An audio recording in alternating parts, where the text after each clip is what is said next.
forget cartoons. Mihai Bakati was raised with the sounds of tattoo guns blaring in the background, and he wouldn't have liked it any other way. My father started tattooing in this neighborhood in 1976. He operated out of a loft space that we lived in on the Bowery at Houston.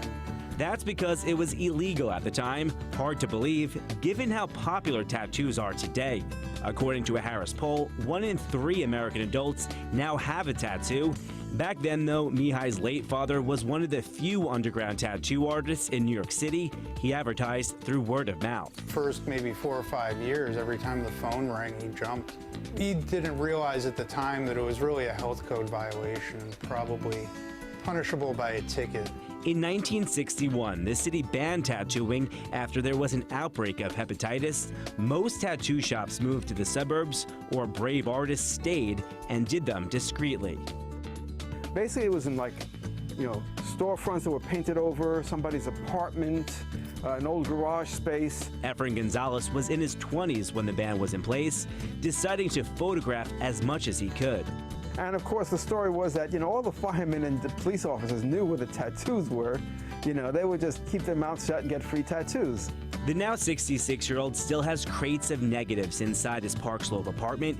He used the best images to create a book.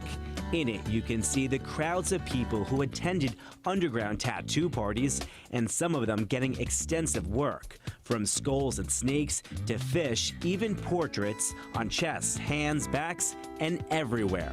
They're not dealing in drugs, there's no fire, there's no explosions. I mean, they're just doing tattooing. They were basically just left alone.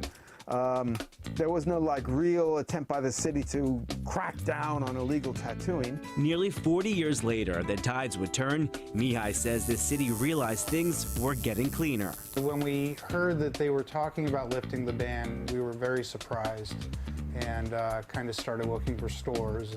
Mihai and his father decided to open their shop, Fine Line Tattoo, at this East Village location, signing the lease right before it was legal to tattoo again. Once the ban was finally lifted, the first thing Mihai and his father did was buy a neon sign so they can advertise outside their shop.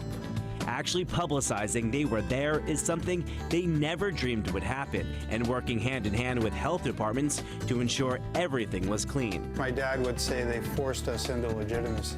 His parlor is now the longest operating tattoo shop in the city. It has thousands of designs hanging all over its walls and is open every day. You never know what's going to walk through the door. It's always a surprise every day.